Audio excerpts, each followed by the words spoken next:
ठंड में पहाड़ों में बहू खेती और ससुराल। अरे भगवान, कितनी ज्यादा गर्मी हो रही है, 1 मिनट को पसीना नहीं रुक रहा मेरा तो। हे भगवान, तुम्हें सर्दी नहीं लग रही है?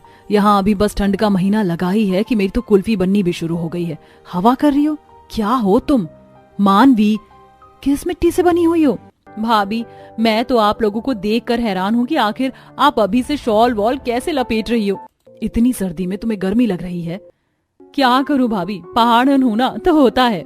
भाभी, इसमें कंबल में बैठ जाओ, ऐसे शॉल में बैठने से तो सर्दी लगती ही रहेगी। मानवी भाभी, आप भी आ जाओ। अरे मानवी भाभी को क्यों बुला रही हो? मैं हूं ना, मुझे कंबल दो। ये तो पहाड़न है, इसको सर्दी नहीं गर्मी लग रही है। किसको लग रही है गर्मी? यहाँ सर्दी से दिमाग के अंदर की नसें भी झंझना रही हैं और तुझे गर्मी लग रही है। हाँ माँ जी, क्या करूँ, मुझे तो गर्मी सी लग रही है। आप बैठ जाओ कंबल के अंदर, मैं तो ठंडे फर्श पर बैठकर खुश हूँ। मानवी ने ऐसे बोलकर बात को खत्म कर दिया। मानवी शालिनी की बहू थी। शालिनी एक गरीब औरत थी जो कि किराए के घर में अपने परिवार के साथ रहती थी। शालिनी की 2 बहुएं थीं। एक बहू तो उसकी गांव की ही थी और छोटी बहू मानवी, जिसकी अभी ही शादी हुई थी, वो पहाड़ों पर से आई थी। अब सर्दी का मौसम आ चुका था। जहां सभी घरवाले ठंड की वजह से ठिठुर रहे थे, वहीं दूसरी तरफ मानवी को जरा सी भी सर्दी नहीं लग रही थी।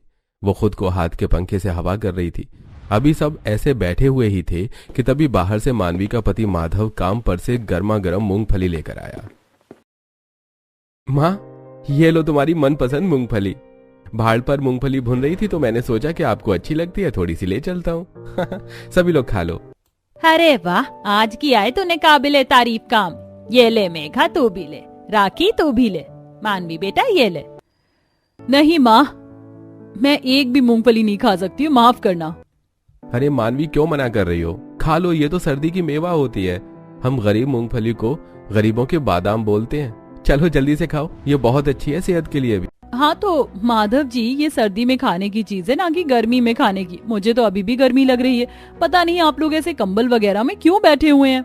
ओहो, पहाड़न गर्मी लग रही है तुम्हें? माँ, देख रही हो ना अपनी बहू को, दुनिया सर्दी सर्दी बोलकर परेशान है और तुम्हें गर्मी लग रही है। अब मैं क्या कर सकती हूँ? मानवी ठंडे पहाड़ों वाली जगह पर से आई थी, जिसकी वजह से उसके लिए गांव की सर्दी को झेलना कोई बड़ी बात नहीं थी। जहां सभी कंबल में बैठ रहे थे, वहीं मानवी खुद को पंखा करते हुए घर के काम कर रही थी। ऐसे ही रात हो गई और रात को, अरे मेघा, बिछा दिया है बिस्तर तूने या अभी किसी और का बिछना बाकी है? नहीं बाबा, सभी के बिस्तर लगा दिए हैं, अब आप जाकर सो जाइए। चलो भाई, मुझे जिस वक्त का सबसे ज्यादा इंतजार रहता है वो आ ही गया। रात को मुझे इतनी सर्दी लगती है कि बस क्या बताऊं। चलो अब आराम से गरमाई में बैठेंगे। वो सब तो ठीक है शालिनी, लेकिन मुझे ये बताओ कि बहू कहाँ है? वो तो दिखाई नहीं दे रही है। ये है भी या नहीं? अभी तो यहीं पर खड़ी हुई थी, लेकिन अब तो पता ही नहीं चल रहा है कि वो कहाँ पर है। शायद बाहर का दरवाजा खुला हुआ है, मैं देख कर आता हूँ। हिमेश जैसे ही घर के बाहर आया तो वो चौंक गया, क्योंकि बाहर बिना कोई गर्म कपड़ा पहने मानवी खड़ी हुई थी। उसने अपनी बाहों को फैलाए हुए था, जैसे कि बहुत ही सुहावना मौसम हो रहा हो। अरे बहू, तो ठीक तो है ना? यहाँ इतनी सर्दी में तू क्या कर रही है? अरे कुछ नहीं बाबा, वो मुझे अंदर गर्मी सी लग रही थी तो मैं यहाँ कुछ देर को ठंडी हवा खाने को आ गई। अब अच्छा लग रहा है। हे भगवान बहू, तेरा दिमाग तो सही है। इतनी सर्दी में तुझे गर्मी लग रही है? देख तो सही, ओला सी हवा है। अंदर आ जा, मैं दरवाजा लगा रहा हूँ। हिमेश के बुलाने पर भी मानवी घर के अंदर आई और फिर जहां सभी जल्दी जल्दी बिस्तर में घुस गए, वो ठंडे फर्श पर बैठ गई। बर्फ से बनी हुई मानवी, आ जाओ बिस्तर। वहां नहीं, यहाँ है, यहाँ आकर सो। नहीं, मैं तो यहीं पर सोऊंगी। मेरे बस की नहीं है इतने गर्म से मौसम में यहाँ ऐसे रजाई गद्दों के अंदर सोना। मुझे तो घबराहट हो जाएगी। मैं ऐसे ही सोने में खुश हूँ जी। अरे तुम ठंडे फर्श पर सोगी? माना कि तुम्हें यहाँ का तापमान गर्म लगता है, लेकिन ऐसे ठंडे फर्श पर कौन सोता है? इतना भी गर्म नहीं है, और हमसे पूछो तो काफी ठंडा है। मैं समझ रही हूँ कि ये तापमान आप लोगों के लिए जरा भी गर्म नहीं है, लेकिन माधव जी यकीन कीजिए, जब तापमान माइनस में जाता है ना, पानी पर भी बर्फ की परत आने लगती है और सब कुछ ऐसा लगता है कि बस जम जाएगा, तब हम लोग रजाई गद्दे निकालते हैं। ऐसे नहीं कि हल्की सी सुहानी हवा चली और रजाई गद्दे निकाले। मानवी की बात को सुनकर सभी को काफी अजीब लगा, लेकिन सभी उसकी बात को भी समझ रहे थे कि जिसकी वजह से किसी ने भी उससे फालतू बात नहीं की, और उन्होंने मानवी को वहीं फर्श पर ही सोने दिया। मानवी सारी रात आराम से फर्श पर सोई और फिर सुबह को वो अपनी नींद पूरी लेकर उठी।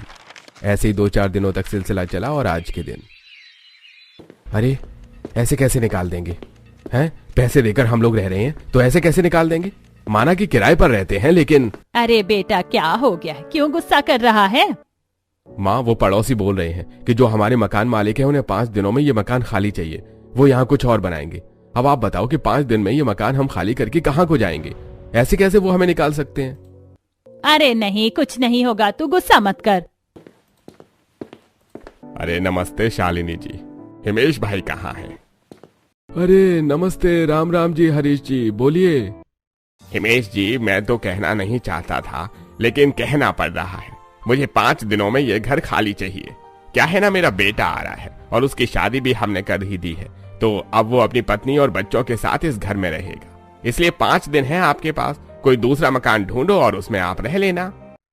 अरे हरीश जी, हम आपकी बात को समझ गए हैं, लेकिन ऐसे अचानक से बस 5 दिनों में मकान को खाली करना तो आसान नहीं है ना। आप अपने बेटे को कहीं और।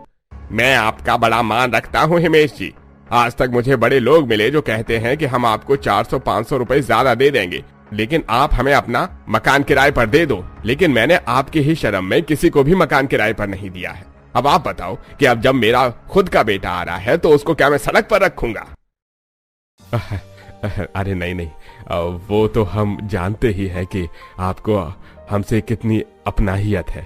ठीक है, अगर जरा भी गुंजाइश नहीं है हमें इस घर में रखने की तो कोई बात नहीं, हम खाली कर देंगे।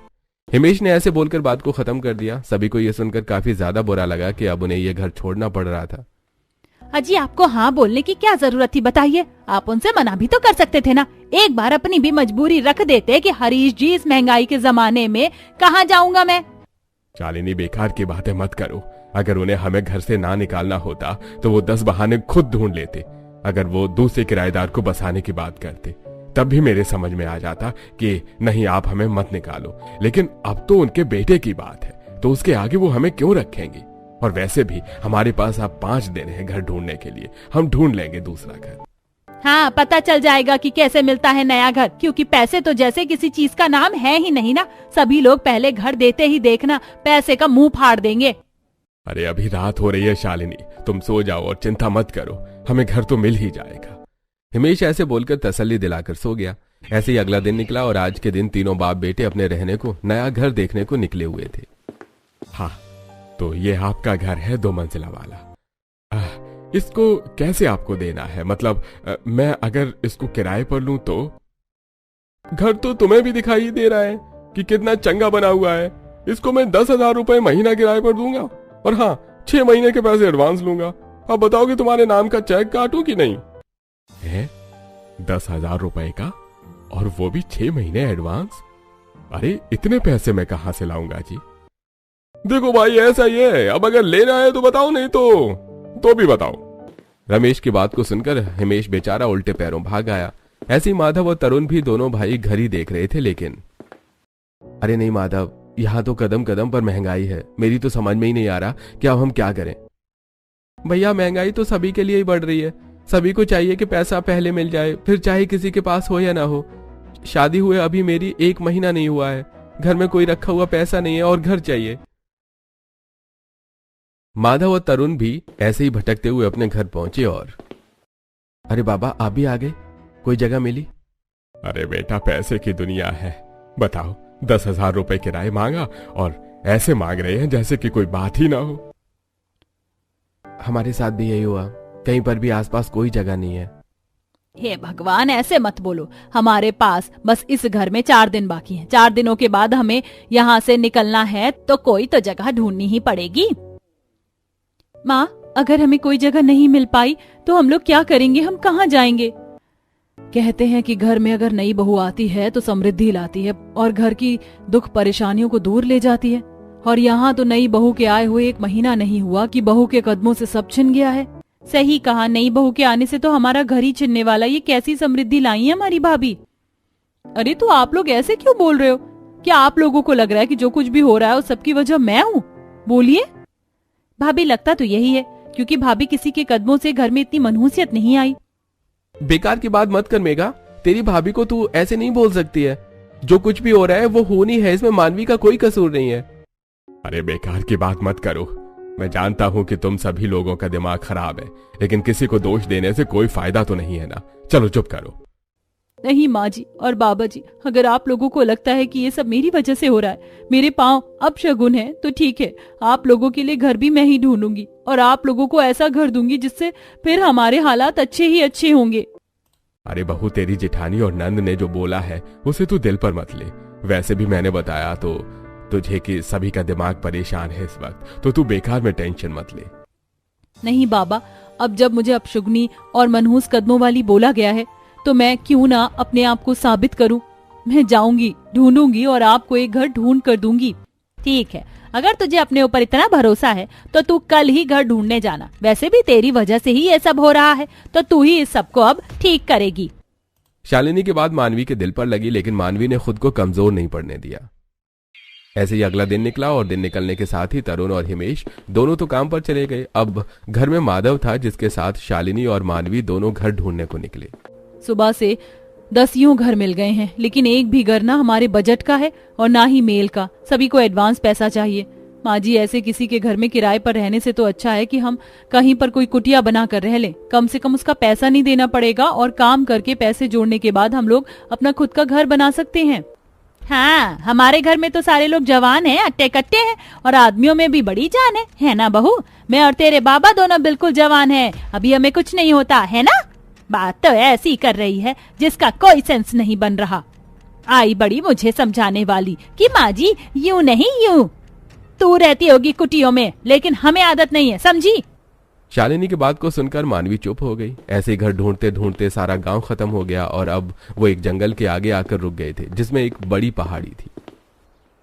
लो माँ, हम तो गांव के बाहर ही आ गए, लेकिन कहीं भी कोई घर नहीं मिला। अब क्या करेंगे हम?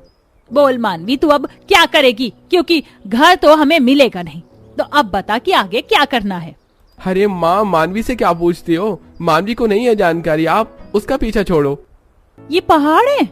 ये इस जंगल के अंदर पहाड़ है क्या? लो कर लो बात, इस पहाड़न को तो पहाड़ मिल गया। हाँ, ये पहाड़ ही है। क्या करेगी तू? पहाड़ में घर बनाएगी? सोच तो यही रही हूँ माँ जी। सुनिए माधव जी, क्या आप मुझे ये पहाड़ दिखाने को लेकर जा सकते हैं?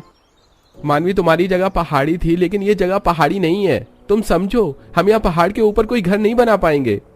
जी, आप मुझे एक बार लेकर तो चले। पहाड़ तो पहाड़ी होते हैं, अब चाहे वो पहाड़ों का ग्रुप है या नहीं, आप चलो, मुझे ये पहाड़ देखना है।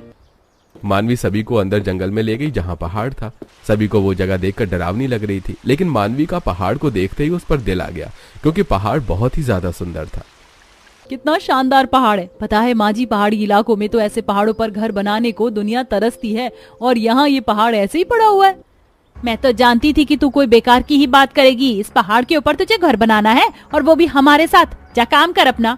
माँ जी, एक बार दिमाग में सोच कर देखो, पहाड़ पर रहना कोई गलत नहीं है। ये देखो, यहाँ इस पहाड़ में झरना है, और वो भी एकदम पतला सा, कोई बड़ा झरना भी नहीं है जो हमें दिक्कत दे। और यहाँ से देखो, यहाँ से ये खुद ब खुद ऐसे टूटा हुआ है जैसे किसी की कुटिया का इंतजार कर रहा हो। हम यहाँ खेती कर सकते हैं और अपने हालातों को बदल सकते हैं। आप मेरी बात मानो, अगर हमने बस एक कुटिया बना दी तो हमें कितनी आसानी हो जाएगी। मानवी की बात को सुनकर शालिनी कुछ देर को सोच में पड़ गई, और फिर वो बोली, अच्छा, तो तू चाहती है कि हम इसी पहाड़ के नीचे अपनी कुटिया बना लें? तो कैसे, क्या सोचा हुआ है तूने?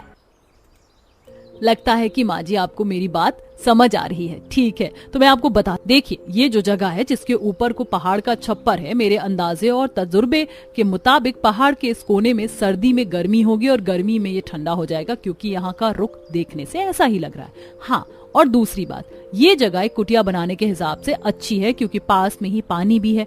बाकी फिर हम आए नीचे की तरफ, तो नीचे से पहाड़ काफी फैला हुआ है, और यहाँ की मिट्टी भी देखो कितनी अच्छी है। तो हम यहाँ नीचे खेत बनाएंगे, क्योंकि खेती करके फिर हम जो पैसे कमाएंगे उसको हम दूसरा नया घर बनाने को जोड़ेंगे। और रही बात इस बड़े बचे हुए पहाड़ की, जहाँ से थोड़ा सा डरावना भी लग रहा है, तो यहाँ पर मैं फुलवारी लगा दूंगी। आप देखना, हमारा छोटा सा घर मुंह से बोलेगा। अच्छा? शालिनी और माधव मानवी की बात को सुनकर कुछ देर को सोच में पड़ गए, और फिर शालिनी बोली, ठीक है, मैं तेरी बात को समझ गई हूँ। तू कहना चाहती है कि हम यहाँ घर बनाएं और यहाँ खेती करें, और फिर हमें किराया तो देना ही नहीं पड़ेगा। तो जो भी पैसे रोज की जरूरत से बचे, उस पैसों को हम लोग अपना घर बनाने को रखते हैं। तो ऐसे थोड़े दिन की परेशानी के बाद हम लोग अपना अच्छा घर बना सकते हैं। बिल्कुल सही कहा आपने माँ जी। और मैं तो पहाड़ों में ही रह रह कर बड़ी हुई हूँ, मैं जानती हूँ कि पहाड़ों में कैसे रहा जाता है। अगर आप लोगों को मेरा प्लान ठीक लग रहा है तो फिर देर मत कीजिए और सभी को यहीं पर बुला लीजिए। अगर हम सभी मिलकर बनाएंगे तो हमारी कुटिया आसानी से बन जाएगी।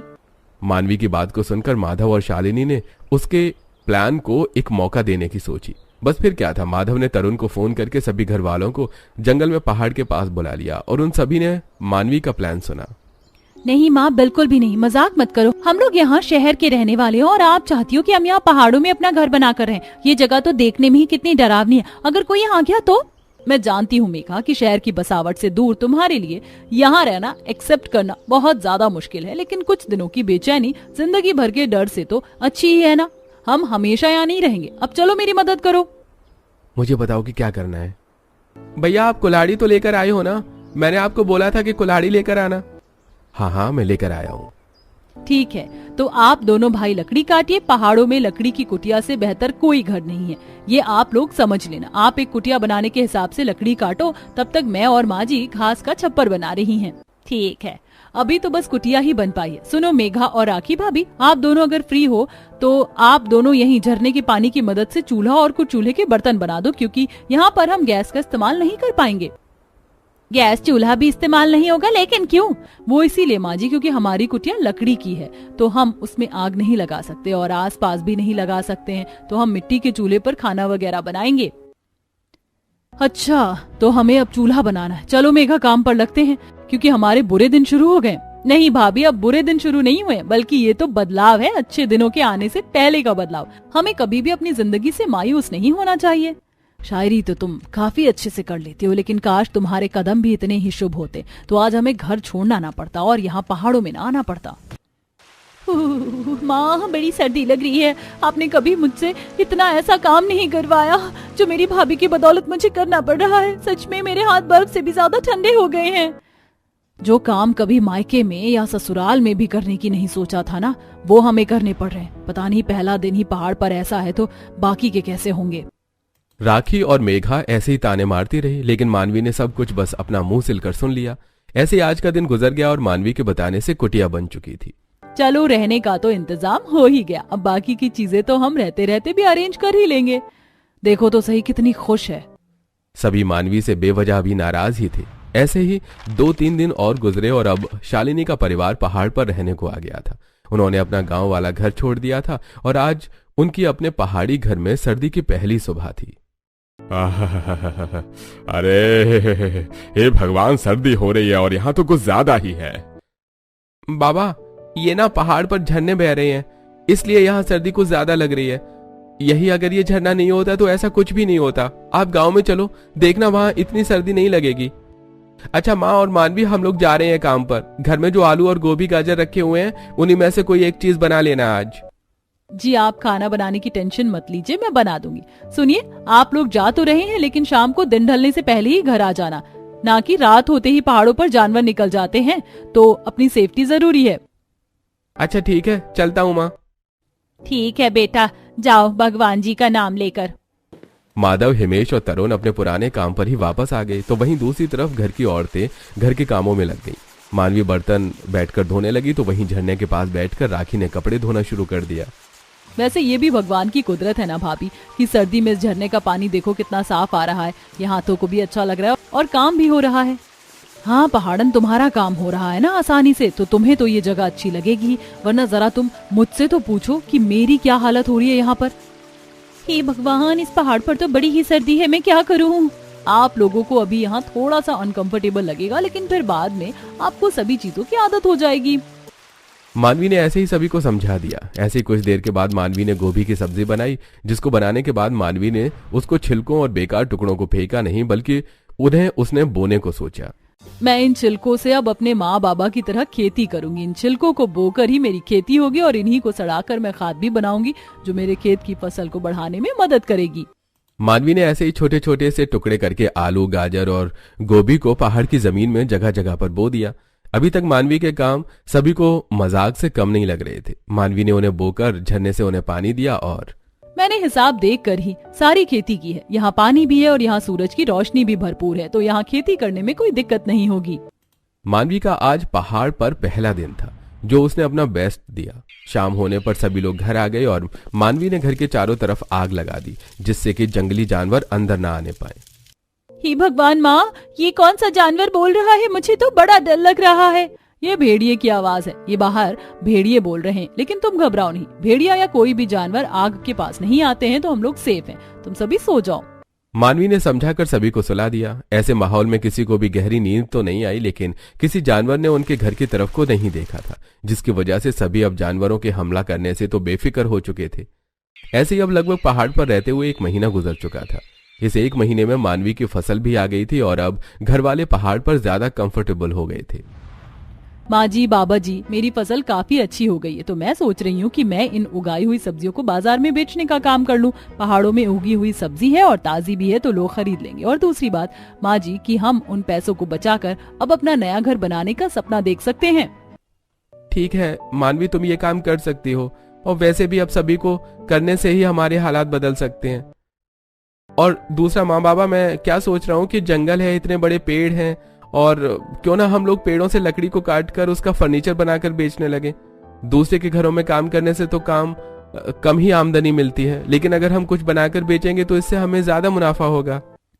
बहुत अच्छा विचार है, पता नहीं ये मेरे दिमाग में क्यों नहीं आया। ठीक है, आप अब से यही करना। भैया, अगर आप फर्नीचर बना देंगे तो एक बेड मेरा भी बना देना। वो क्या है ना कि मेरी कमर अकड़ जाती है नीचे सोते सोते। ठीक है, बना देंगे, लेकिन पहले मेगा बेचने वाला सामान बनाने देना, क्योंकि इस वक्त हमारे लिए 1-1 रुपए बहुत ही ज्यादा कीमती हैं। जानती हूँ, मैं पागल नहीं हूँ। मेघा का रवैया अभी भी मानवी के साथ अच्छा नहीं था, लेकिन मानवी बस शांति और खामोशी से सब कुछ झेल लेती है। ऐसे ही कुछ दिन और गुजरे और अब मानवी ने बाजार में सब्जी बेचना और तरुण और माधव ने फर्नीचर बेचना शुरू कर दिया था। सब्जी ले लो, खेत की उगी हुई ताजी ताजी सब्जी ले लो, एकदम ताजा। कहीं नहीं मिलेगी ऐसी सब्जी आपको जैसी मिलेगी यहाँ। बहन, टमाटर तो बड़े अच्छे लग रहे हैं तुम्हारे। नीचे लेकर बैठी हुई हो, लेकिन देखने से मॉल का माल लग रहा है। लाओ, मुझे 5 किलो टमाटर दे दो। कितने रुपए दूं? हाँ ठीक है, देती हूँ। 1, 2, ये लीजिए, आपके 5 किलो टमाटर हुए। 50 रुपए किलो के हिसाब से पूरे 250 के। ये लो अपने पैसे। वाह, सब्जी अगर इतनी अच्छी हो तो देखे से दिल चाहे उसे बनाने के लिए। आज तो घर जाकर आलू टमाटर की सब्जी बनाऊंगी। उर्वशी की बात को सुनकर मानवी को खुशी हुई। दोपहर तक मानवी अपनी सब्जी को बेचकर आ गई और पैसे उसने गुल्लक में डाल दिए। घर आने के बाद मानवी ने घर के काम निपटाए। मानवी, माँ जी के कमर में दर्द है, तो मैं उनके तेल लगा रही हूँ, तब तक तुम खाना बना लो। जी। सारे काम ऐसे ही मानवी अच्छे से कर रही थी। सब कुछ ठीक ही चल रहा था कि आज के दिन मानवी के और राखी के पति को आने में देरी हो गई। रात हो चुकी थी, सभी टेंशन में थे कि तभी दरवाजे पर दस्तक हुई। कहीं कोई जानवर तो दरवाजा नहीं बजा रहा है? अरे मैं हूँ राखी, कोई जानवर नहीं है, दरवाजा खोलो। खोल रही हूँ। हाजी आप आ गए। मेरा तो दम निकल सा गया था कि पता नहीं आप कहाँ रह गए हो। तरुण और माधव दोनों आग के साथ पहुंचे थे। अब उनकी भी पहाड़ी तरीकों से रहना आ गया था। ऐसे अब लगभग 2 महीने गुजर गए थे। सभी अपने अपने कामों में बहुत ज्यादा मेहनत करते थे। मानवी ने खेतों में कभी कोई कमी नहीं होने दी थी। ये सब्जी के छिलके गल गए हैं, तो मैं इनको खेत में डाल देती हूँ। माधव जी और जेठ जी, क्या बना रहे हो? मानवी, हमारे पास पहली बार ऑर्डर आया है। एक गरीब बाप ने हमें अपनी बेटी की शादी के लिए बेड और ड्रेसिंग टेबल बनाने का ऑर्डर दिया है, तो बस वही बना रहे हैं। अच्छा है, ऐसे ही मेहनत कीजिए। मानवी अपने पति को काम करता हुआ देखकर खुश होती है।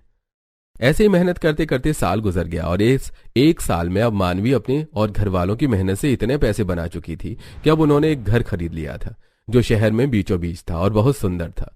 साथ ही अब मानवी का पति और राखी का पति किसी के लिए नहीं बल्कि अपना काम जमा चुके थे। उन्होंने फर्नीचर बनाने का काम भी बढ़ा लिया था और अब उनके अंडर में लोग काम करते थे। अब सब कुछ बदल चुका था। मानवी बेटा, मैं बता नहीं सकती हूँ कि तू हमारे घर के लिए कितनी शुभ साबित हुई है। सच में तेरे कदम अपशगुन नहीं, अच्छा शगुन थे। हमें माफ कर दे जो भी पहले हमने बोला था। सही कहा माँ जी ने। मानवी, मैं भी माफी चाहती हूँ, हमें माफ कर दो। सभी की बातें सुनकर मानवी की आंखें भर आईं। वो कुछ बोली नहीं, बल्कि उसने सभी को गले से लगा लिया। बस फिर क्या था, सभी ने पहाड़ों वाले घर को अलविदा कहा और हमेशा के लिए मानवी के परिवार ने एक सुकून की जिंदगी को जीना शुरू कर दिया।